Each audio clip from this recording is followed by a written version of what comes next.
has been an important figure in some of the most revered concerts around the globe, programming and designing shows for the likes of Kanye West, Jay-Z, Yeah Yeah Yeahs, Herbie Hancock, Cat Power, Bon Iver, Drake, The Weeknd, Silver Sun, Pickups, Garbage, Childish Gambino, and M83.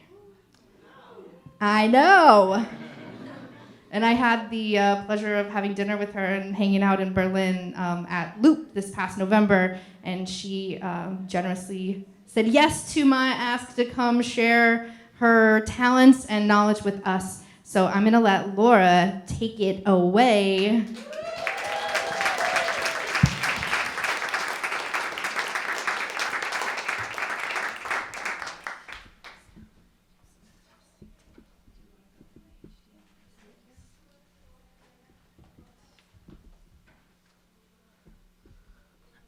Hi, everyone. Oh, the mic's, well, you can all hear me anyway. But we're recording, so I'm going to hold on just a second while he turns it on. I'm going to take my shoes off. Get comfortable up here. Because I just, love having the table like this, so I could just, take my shoes off and just vibe out. Because it's always better for me to perform with no shoes on. Anyone else like that? A couple of people. Yeah, cool. So let me.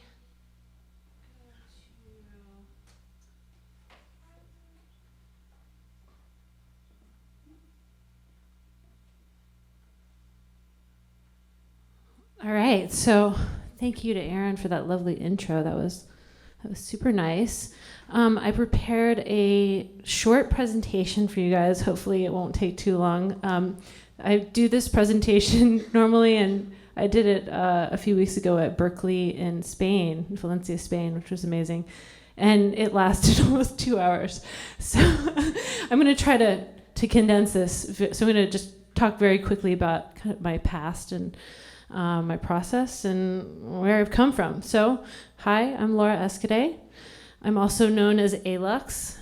So little hint, you guys can follow me on the interwebs at Alluxe Music. Like all the ladies before me, I kind of wear a lot of hats. Someone said one time you should narrow it down to 3 different things. So I got these business cards made, and it's like, okay, well, I'm a music producer, I'm a controllerist, and I'm a live show designer. I'm also a number of other things, but we'll just keep it there for now. I started out playing violin, and I was just heavy into the classical music scene. This is in 2000 when I first started electrifying my violin, putting a cable there. And pretty soon my friends said, do you want to go to these raves? And I was like, no, that sounds like a terrible idea. No, why would I want to do that? And then after a little while, I was like, you know what? I do want to go to that rave. That sounds amazing. So I went to the rave, and then I just started, trying to figure out what all these people were doing to make this music. So I was like, wow, there's this whole other world out of there. I had no idea. So I remember playing violin for this producer, and I was like, hey, what's that software that you're using? How can I do that? And he was like, oh, the learning curve is way too high. You're never going to be able to get it. So, you know what? That just lit a fire under me, And I somehow ran into this guy in college. He was actually, he's from Tallahassee, where I was going to school at Florida State. And so my best friend's boyfriend was his son's producer. Best friend's boyfriend, yeah, you guys, you're with me. Okay, so it was like 2 degrees of separation. I went over to their studio and I started learning how to produce music with George Clinton and a bunch of other people. And it was super weird and awesome at the same time. So I was playing violin, learning to produce music, and then I decided I'm gonna go to the city of Los Angeles, like most musicians do when they figure out that, wherever they're living, you've kind of reached the ceiling. So I moved to LA, and there's there's so many other stories that I have to leave out for time purposes. However, long story short, I ran into this guy, I had a problem with my audio piece of gear. I ran into this guy at another electronic music event, and I was like, "You're the guy from the tech support." And he said, "Do you want a job?" And I said, "Yes." So I ended up doing tech support at M-Audio.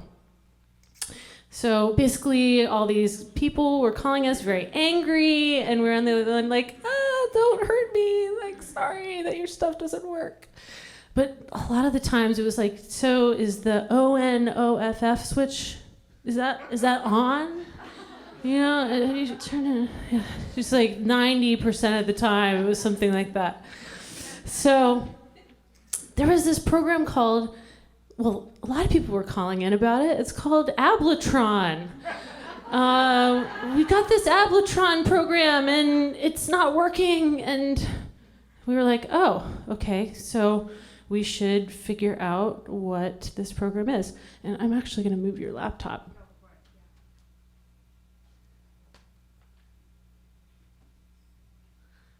So there's this program called Ableton. People were calling in. It was bundled with all of the M-Audio stuff. It was like the free piece of software that came with everything.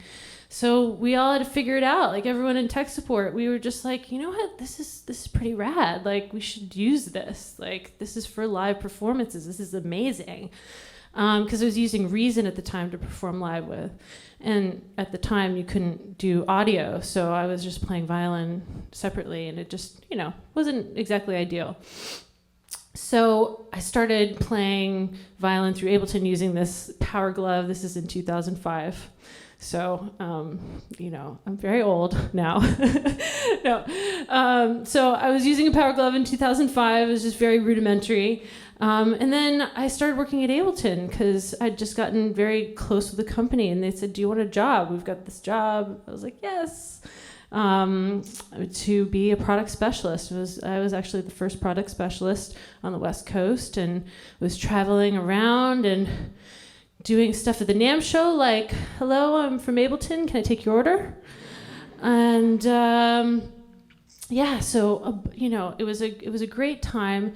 And then the economy kind of crashed in 2008, and things were kind of starting to get switched around. And unfortunately, I got told that I was getting laid off from Ableton. So I was so sad. That last slide, I kind of messed up there, but anyway.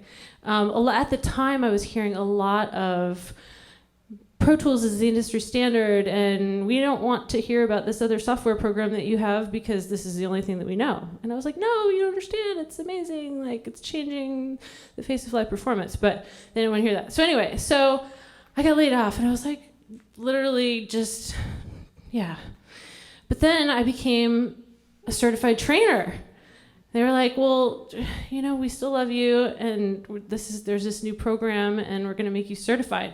And I was like, "Okay, I don't know what that means, but awesome." So that was great. And then I started getting calls from like Cirque du Soleil to move to Vegas for 4 months and work on a show and program it. And I was like, "Oh, I had no idea that this even existed, but sure, I will come to Vegas and live on the Vegas Strip for 4 months." It was very bizarre. It was very weird, but it was a good experience. And then I got a call from this guy and his team, and started working with them, and ended up going on tour with him for like 5 years, basically.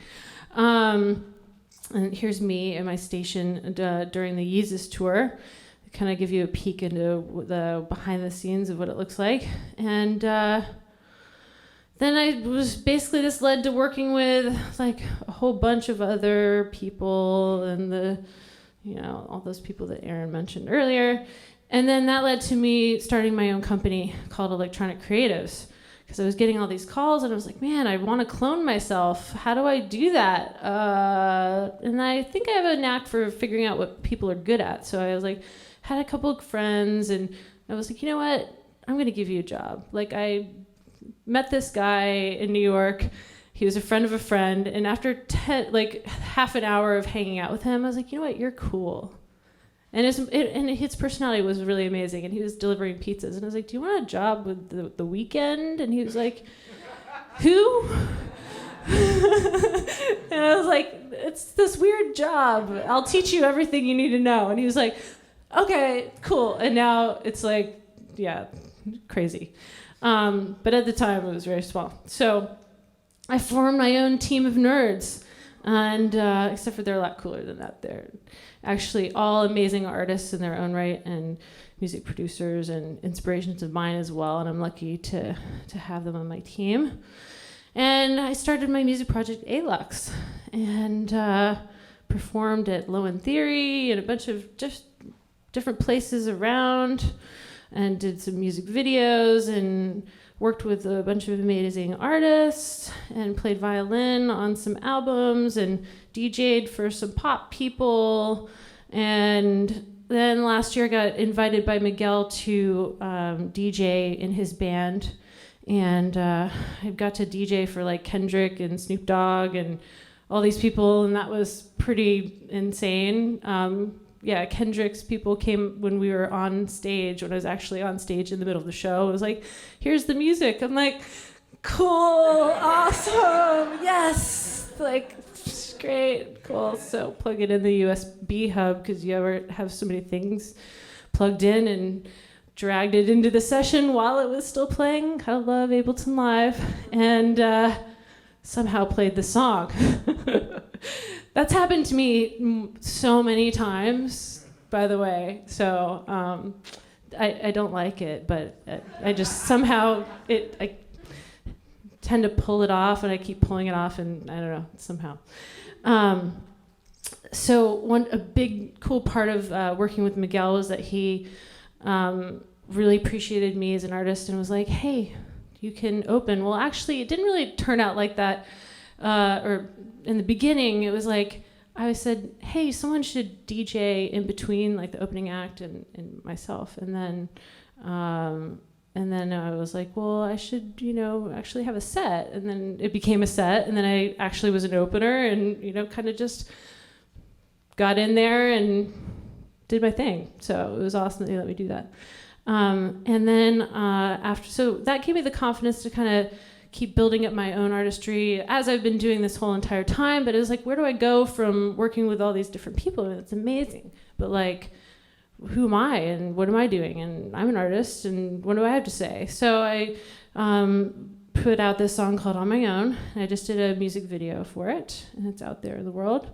And earlier this year, I designed the Pablo tour for Kanye, and I trained someone else to take it over so that I could go on my first Alluxe tour for Contrast, my EP. And I just got back from that. I was in Europe for a month doing different things in Berkeley and Valencia and in London, all over the place, playing, doing my thing, presenting, doing this kind of thing. And now I'm booking performances and presentations in 2017. So holler at me if you guys want to book me or know of anyone that wants to book me. And thank you so much. There's me again.